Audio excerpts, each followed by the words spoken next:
A blessed Sunday to all. I do not usually read the introduction provided in the Misalet.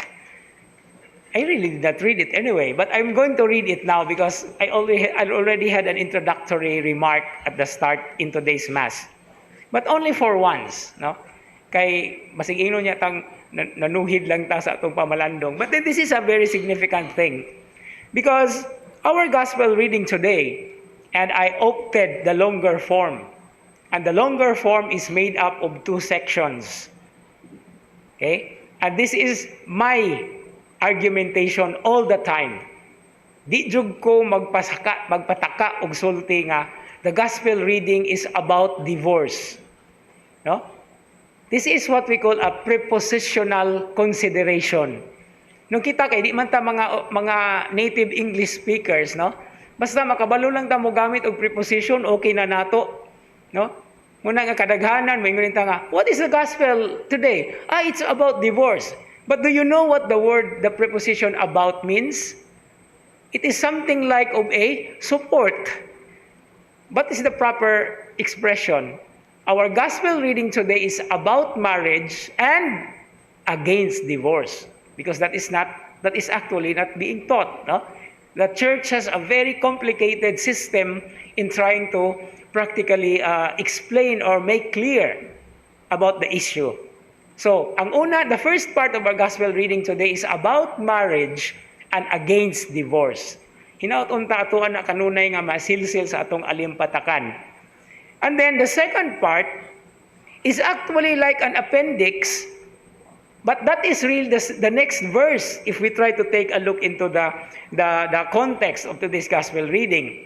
But there is a short reading today, short gospel reading, short form, and that is about the children that is being brought. No, it is not something about the children that is being brought. Now, why is the second part significant? Because talking about marriage and against divorce as a teaching, there is what we call a collateral damage. And that is what I would like to focus on our reflection today. But let me first read the introduction. No? Bisan gani, nakalimtan naman ganing nako, ako mangani unta ning sugdan og sulti ganina, no? Ningon ang introduction.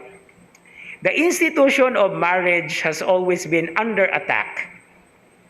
Entering a marriage when either or both partners are ill-prepared does not help the resulting union.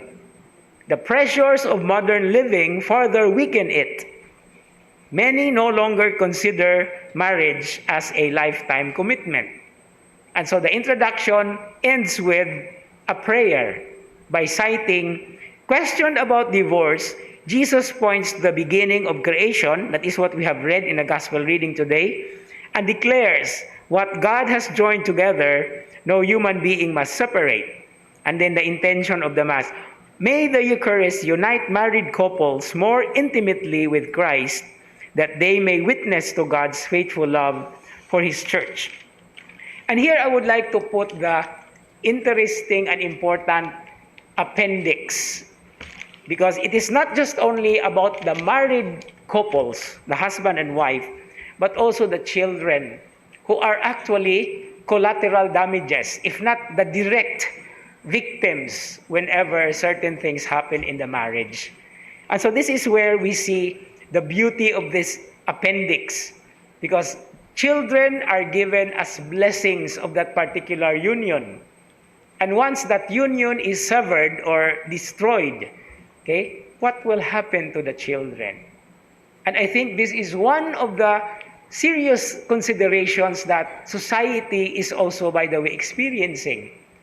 We have experiences and we heard about, dysfunctional families where the children are the victims. And so this is one particular challenge that we have to take into account.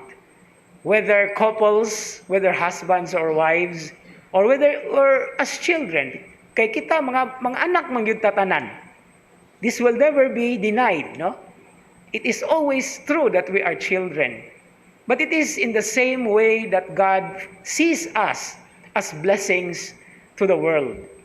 And from this blessing, we would like to enjoy the fruit of the blessing, and at the same time, as the introduction for today's liturgy in the Missalet, as it is written, would like to take into account the proper preparation before entering the sacrament of marriage.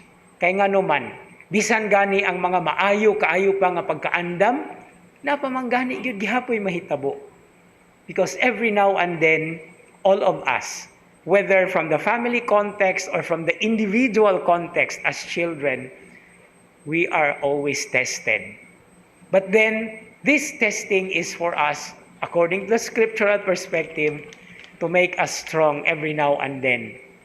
And then, as being tested, we become continuous witnesses of how God loves, cares, and provides for all of us, His children. Amen.